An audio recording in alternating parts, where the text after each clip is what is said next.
Welcome to This Week in Astrology. This is episode number 568 for January 11 through 17, 2021. What's new? This week is packed with astrological intensity, including one of the year's most important aspects, Jupiter square Uranus. We also have Jupiter sextile Chiron, a Capricorn New Moon with an intense Pluto conjunction, Uranus turning direct, and Mars square Saturn. As if that wasn't enough, we also have 8 bonus aspects that are not in my written forecast. Thanks so much for joining me. I'm your host, Benjamin Bernstein, broadcasting from thisweekinastrology.com. I simultaneously record these weekly forecasts as an audio podcast and a video, so you can choose whichever format you prefer.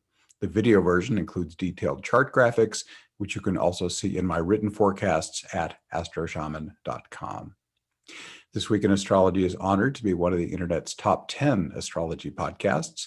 Check out our website where you can hear the show and subscribe to podcast updates. And if you haven't already, be sure to click the link in the show notes for 2 chances to win a free Astrology Plus session with me each month. What's old? As we come into this week, we have a waning moon. Uranus is retrograde through January 14, and that endless grand cross with Vesta, Neptune, and the lunar nodes is still going through March 18th. Let's get into the week. Monday, January 11, we start with a bonus aspect, Mercury conjunct Jupiter, both planets at 5 Aquarius. And we've also got Mercury sextile Chiron. Mercury still at 5 Aquarius, Chiron at 5 Aries. These are not the only Mercury aspects this week. We get a lot of learning and communication stimulus this week. Mercury and Jupiter is a natural pairing. Jupiter says publication, professor, philosopher, wisdom giver. Mercury says I want to learn and communicate. They're in Aquarius, the sign of brilliant cutting edge information and getting your intuitive hits and passing them along. So that's a blatant stimulator of learning and communicating and getting the word out. Mercury sextile Chiron, so that suggests Chiron, okay, let's make it genuinely helpful information that moves someone forward in a meaningful way.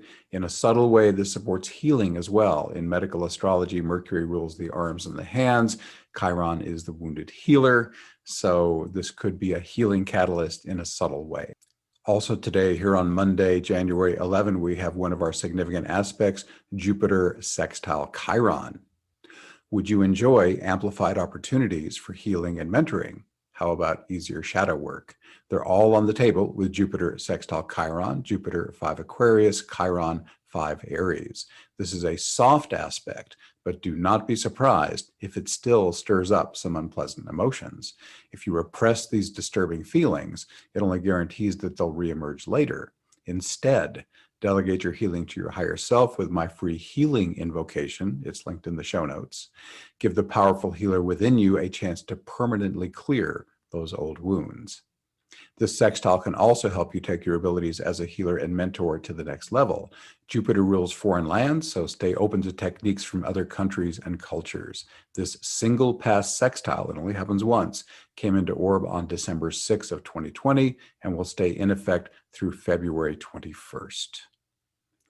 Tuesday, January 12, another bonus aspect, Mercury again. This time he's square Uranus. Mercury is at 7 Aquarius. Uranus is at 7 Taurus.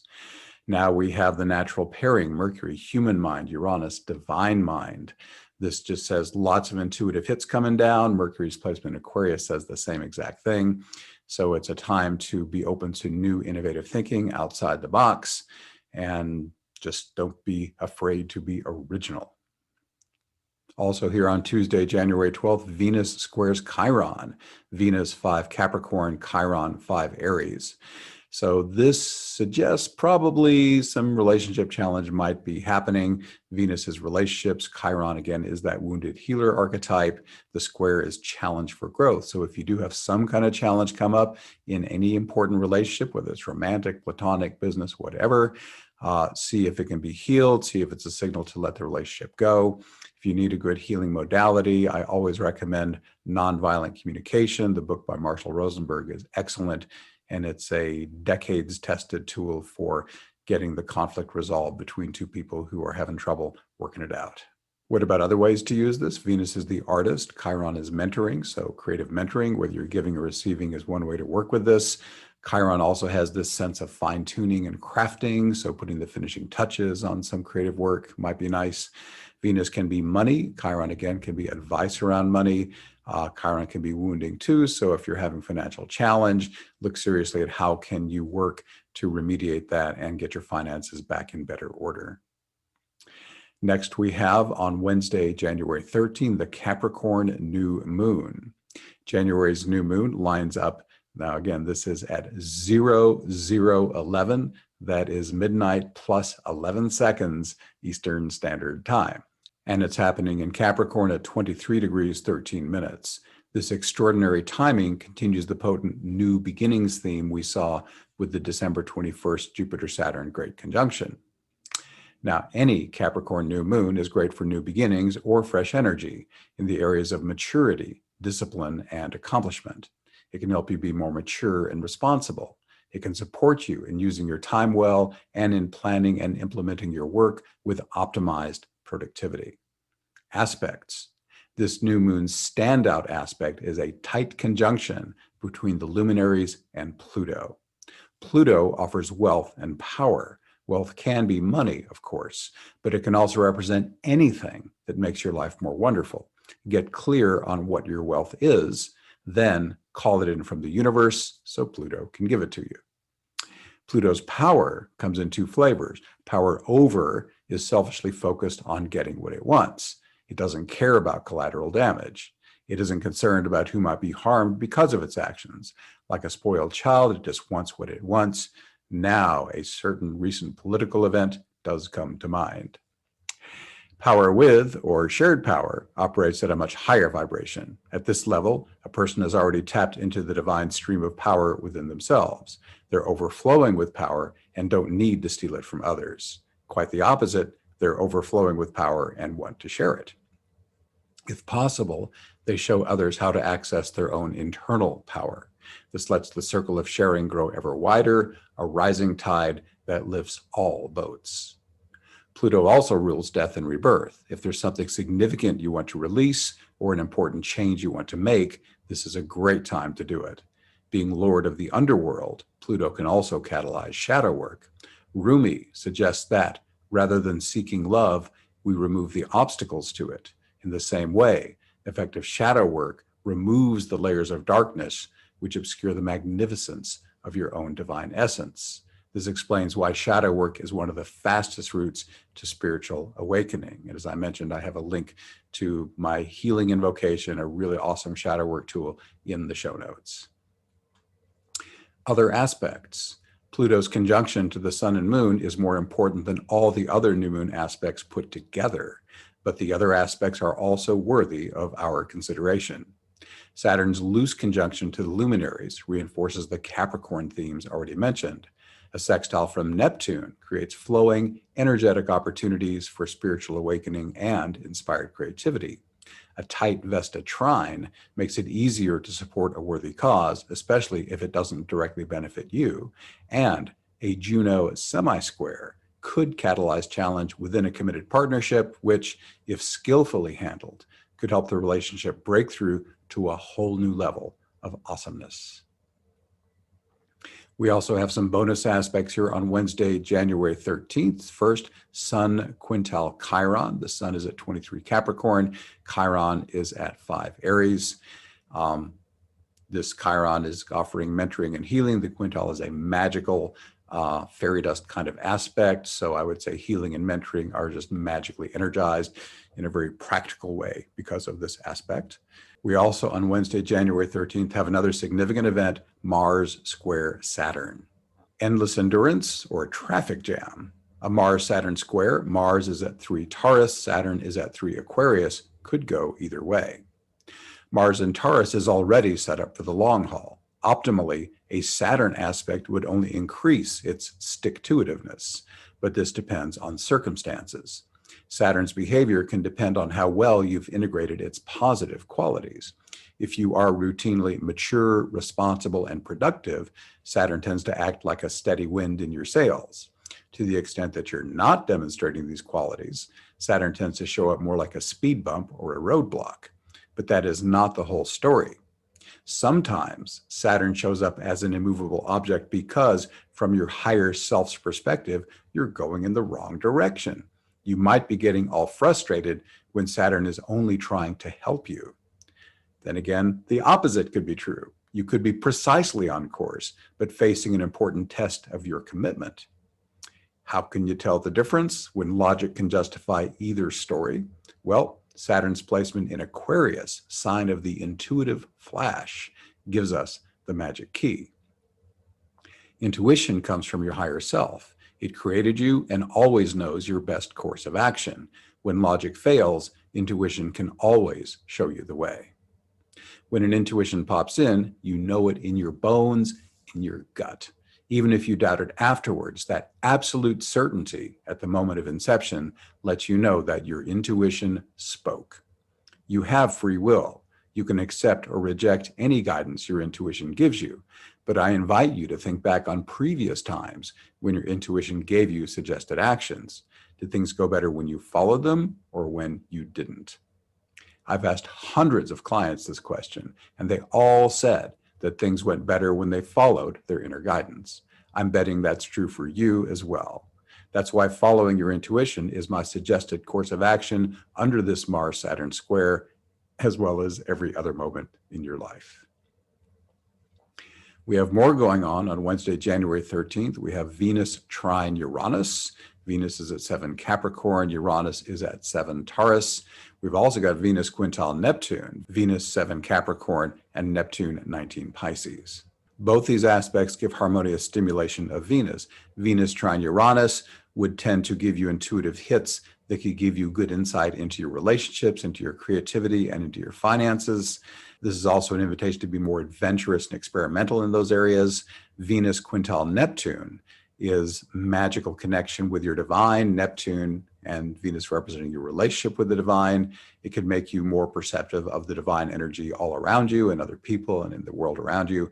And Venus quintile Neptune is especially good for creativity. Venus is the artist, Neptune is divine inspiration, a quintile is the aspect of creative inspiration. There's quite a few of these, for example, in the chart of Mozart. So wow, what a fantastic aspect here on the 13th of January for artistic creativity. And again, most of these aspects I'm telling you about are about a week either side. Venus being in Capricorn is also awesome because that means you can get the work done, not just have the great idea, but manifest it. Let's go on to Thursday, January 14th. Uranus stations direct at 3:56 a.m. Eastern Standard Time. That's at 6 degrees, 43 minutes Taurus. The Lord of Weird turned retrograde 5 months ago on August 15th, around 11 degrees Taurus. Back when Uranus turned retrograde, I invited you to reflect on his 3 life-affirming themes. Are you embracing your authentic self, no matter how weird it is, and flying your freak flag to the world as appropriate? 2, are you following your intuitive hits? I've already talked about those. They're like text messages from your higher self and are the most accurate guidance available. And 3rd, are you serving others using your special gifts and talents that you most love to use? So, have you gained any insights in these areas? If so, it's time to weave them into your life. Planets are most powerful when they change directions. Are there sensitive points in your chart between 4 and 10 degrees in the fixed signs? Those would be Taurus, Leo, Scorpio, and Aquarius. If so, watch for Uranus to destabilize whatever they represent that does not serve your highest good and to offer an awesome paradigm shift to everything that does. I'll briefly mention here on Thursday, January 14th, we have a Sun-Pluto conjunction at 25 Capricorn. However, that was a centerpiece of the Capricorn New Moon I just talked about, so I don't want to just reiterate what I said there. So Sun conjunct Pluto, profound death and rebirth, transformation, evolution, all that stuff I already talked about. Now let's get on to Friday, January 15th for our headline event of the week, Jupiter square Uranus. This is happening at 5:49 p.m. Eastern Standard Time. Jupiter is at 7 Aquarius. Uranus is at 7 Taurus. As a special treat, I'm going to include the section of my 2021 astrology forecast where I speak about this. In this excerpt, I'll also discuss the 3 closely related Jupiter-Uranus quintiles we'll have in 2021, and I will reinterpret that Jupiter-Uranus square to account for the fact that Saturn is conjunct Jupiter and square Uranus the entire time. So here's that excerpt from my 2021 astrology lecture. By the way, if you'd like to watch the whole thing, I've included a link in the show notes. Then we've got Jupiter, and Jupiter, as I said earlier, is working three ways here. We're going to have Jupiter square Uranus early in the year. Then we're going to have Jupiter quintile Uranus for a while. And then Jupiter is going to be in Aquarius part of the time. And these all interpret with the same keywords. So I'm going to kind of hit all three in this section. The specific Jupiter-Uranus square is exact on January 17 of 2021, but it has a 3-month orb. It comes into effect on December 6th of 2020, and then it's out of orb starting on March 6th of 2021. Then we also have quintiles. So those turquoise aspects you see there are those. So again, 3 of these in 2021. The quintile is a 72-degree aspect, 1/5 of the circle. It's associated with magic, inspiration, divine connection, fairy dust, all really just powerful, positive, inspirational things. There's a bunch of quintiles in the chart of Mozart, for example. So the Jupiter quintile Uranus is going to be precise on May 5th, July 3rd, and December 24th. And it will be in orb continuously March 30th through August 8th. I'm now going to talk about this astrology alphabet of Jupiter hanging out with the 11th character of the alphabet. It's in Aquarius or square Uranus or quintile Uranus. So shadow qualities. Now, before I go into these, let me mention that we're not going to see much shadow quality in the quintiles. Quintiles they're just positive. It's very hard to make something challenging out of a quintile. But Jupiter square Uranus can be challenging, and Jupiter being in Aquarius can certainly be challenging. So here are downside possibilities. And when I mention them, these are just so you can be on the lookout for them in the larger world. And if you see them within yourself, note that, and then turn instead to the upside ways of expressing the same two archetypes together is a great way to play that.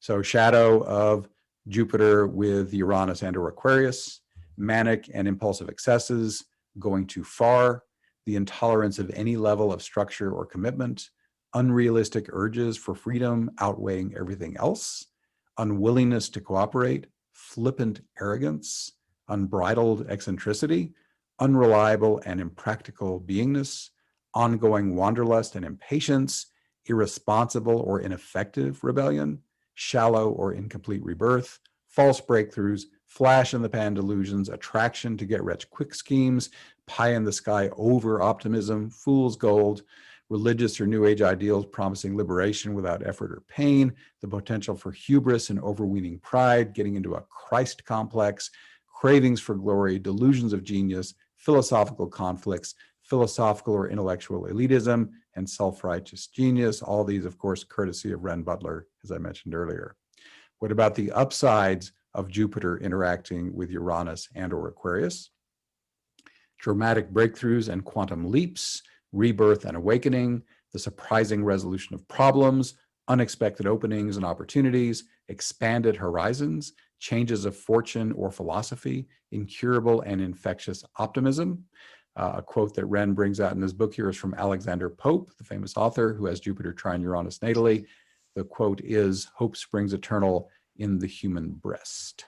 We also have as possibilities heightened aliveness, access to new layers of realms of experience, transcendence of petty problems and attachments, urges to share your light, the light at the end of the tunnel, the eureka moment, feelings of universal redemption, collective epiphanies and awakenings, breakthroughs that benefit everyone, everything around you coming vibrantly alive, higher emancipation, freedom for all, the idea that the truth shall make you free, maximum liberation, moments of genius or brilliance, divine inspiration, creative frenzy to become as God, and that's a good thing, flashes of greatness, ascendancy of the liberal, humanitarian, and progressive impulses, and surges of cultural flowering.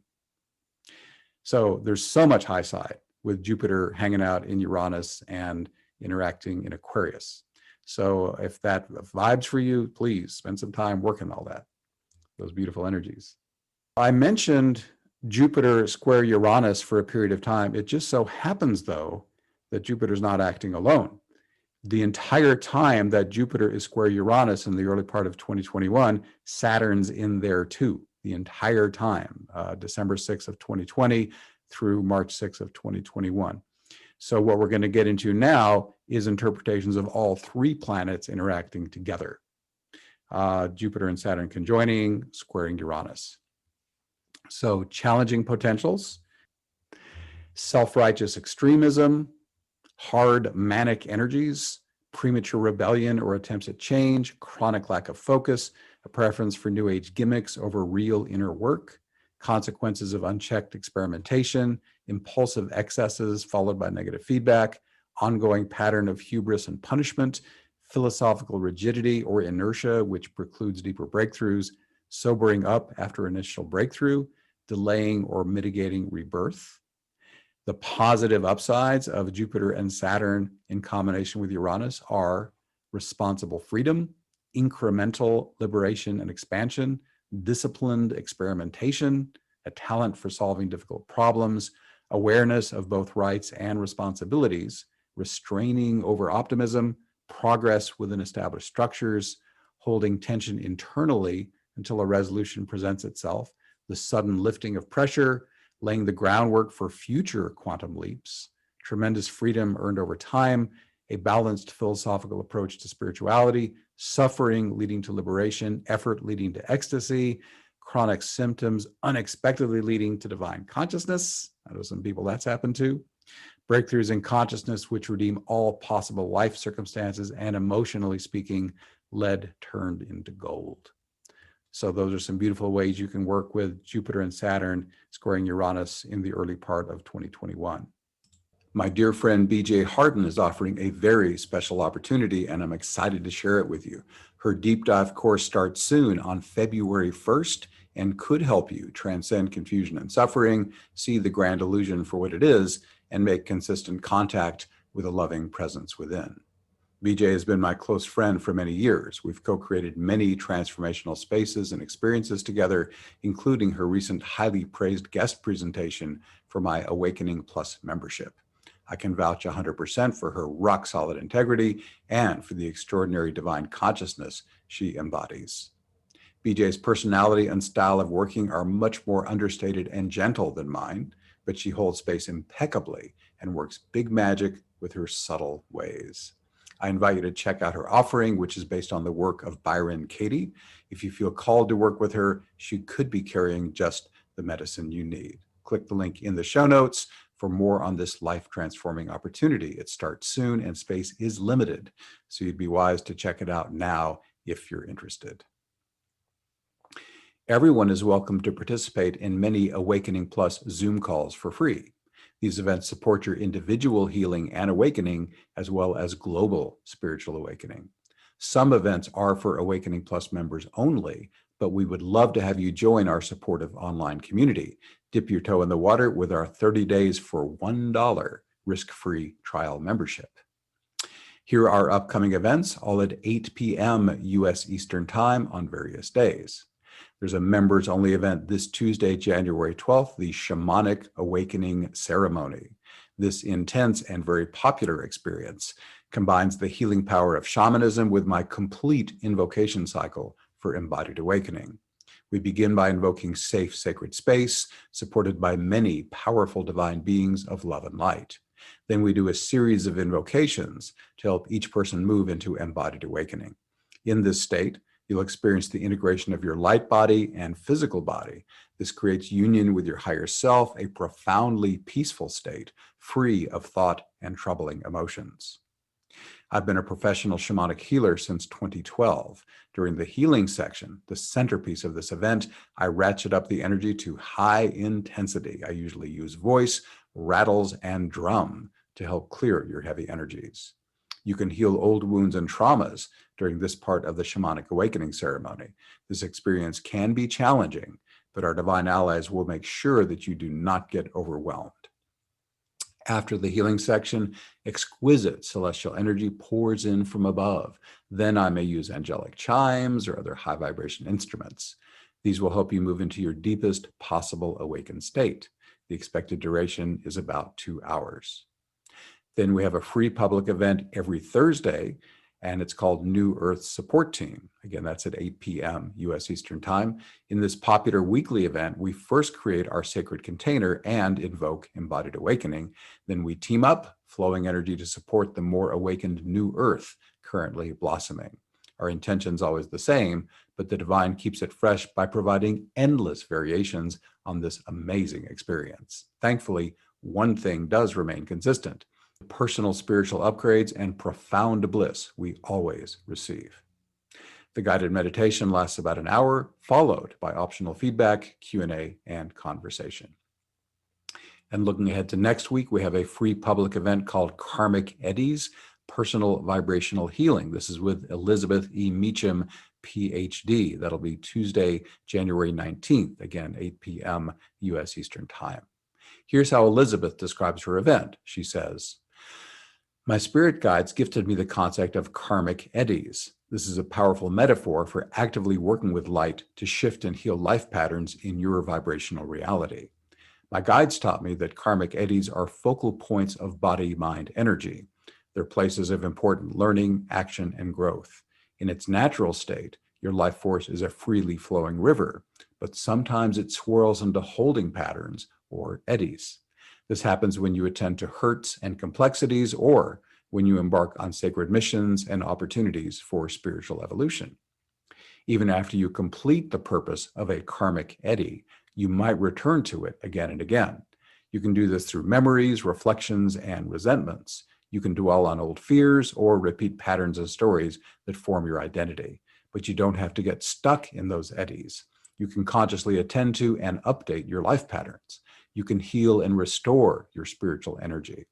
In this hour together, you'll upgrade your personal vibrational reality with the Karmic Eddy Mandala Drawing Exercise. This is vibrational healing practice from my new book, Earth Spirit Dreaming, Shamanic Ecotherapy Practices. That's from Findhorn Press, published last year. Again, this is her talking, still not me. And then she says, we'll conclude with a healing shamanic journey through physical movement. Elizabeth E. Meacham, PhD, is an internationally recognized environmental philosopher, spiritual ecologist, author, teacher, healer, and musician. A resident of Cleveland, Ohio, she founded the Lake Erie Institute for Holistic Environmental Education and the Center for Shamanic Ecotherapy. Her workshops and training programs offer initiatory experiences that reflect her long-term engagement as a student of the earth and cosmos. You can learn more about her work at shamanicecotherapy.com. And finally, looking ahead a little further, very briefly, there's a members-only event called Individual Healings that also bless the senders. That's Tuesday, the 26th of January, again, 8 p.m. U.S. Eastern Time. Awakening Plus features at least 10 live streaming events each month.